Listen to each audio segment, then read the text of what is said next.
We send over 24 million emails every month at Woodpecker. Here is everything you need to know about cold email campaigns. Check what we learned over time and step up with your cold outreach.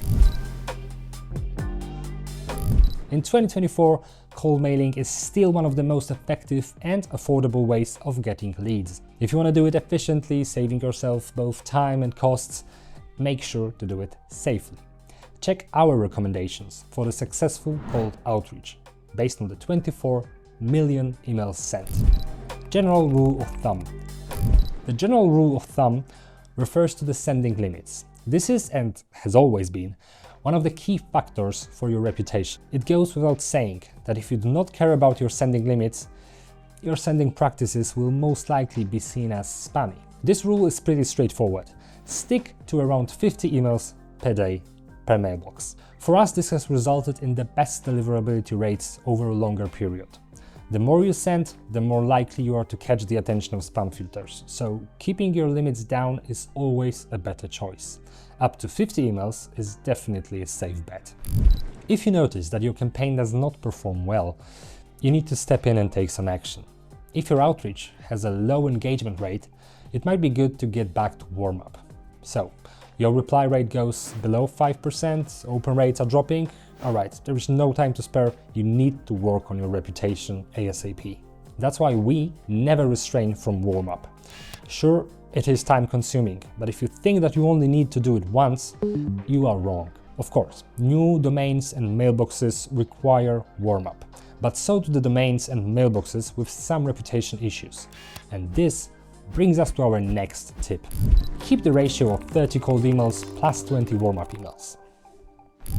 Mix your cold emails with the warm-up emails. For some time now, we have been using a ratio of 30 cold emails and 20 warm-up emails. Yeah, this gives you a total of 50 emails a day. We have been mixing those two together to make sure our reputation still gets some boosting. This helps us counteract any deliverability issues before they even happen. Feel free to experiment with those numbers. You can start with a higher number of warm-up emails and over time slowly ramp up the cold emails. Make sure to monitor your open and bounce rates to react in time. Only if you see a stable improvement in the engagement rate, you can consider ruling out the warm-up emails out of the equation. And again, no shame in going back to warm-up once in a while. Reputation is not built once and forever, so it's good to settle your mind around the idea that it might be necessary to redo the warm-up every now and then. Are your open rates consistently below 30%? Rewarm your domain. If mixing cold emails with warm-up emails will not bring you the results you need, it might be better to focus on rebuilding the reputation. Starting the warm-up from scratch is not something you want to do in the middle of your outreach, but it can be a necessity to save the domain's reputation. If you see that your open rates are not moving up at all, staying well below 30%, that's a solid sign that something is not right. And well, that can happen, especially if your outreach is of significant volume. And ours is. So what did we do to prevent that, to ease the pain? Well, we had backups. Cold email pros have backup domains and mailboxes, warmed up and ready to rock and roll. You constantly stay below 30% open rate, that's exactly when you can rotate in your backup mailboxes, switching the underperforming ones.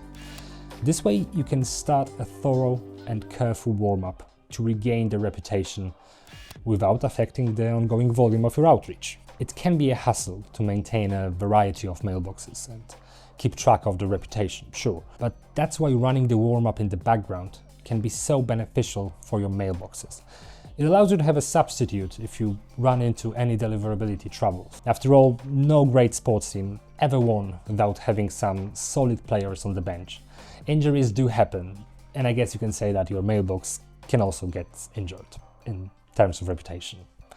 It never hurts to have some backup. If your bounce rate hits around 5%, check those bounce messages to understand and correct any issues.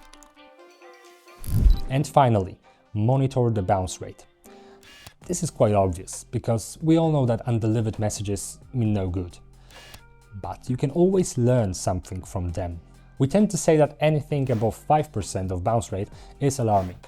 But the truth is that if you are closing in on the 5%, you should already take action. There's no point in waiting, as reputation tends to deteriorate much faster than it gets rebuilt. If you notice that your bounces happen more and more often, it's good to check why the email provider rejects your message. In the content of the bounce message, you can often see what is ESP pointing to as a primary reason for the bounce. Often the reasons can be pretty vague, but this shouldn't stop you from monitoring them. Some providers tend to tell you quite directly that there is a spam suspicion, malicious content, or that your message is simply an unsolicited email. This is a straightforward suggestion. Go work on your reputation and the content you send. I know that it can be tiring to review bounces, but this gives you a direct perspective of your reputation. This is how you can understand how and why your campaigns are performing the way they are. And this is also where you can learn how to address that. So that's our golden rules for maintaining stable and safe outreach at a larger scale. What are your thoughts on that? What would you add to that list? Let me know in the comments below.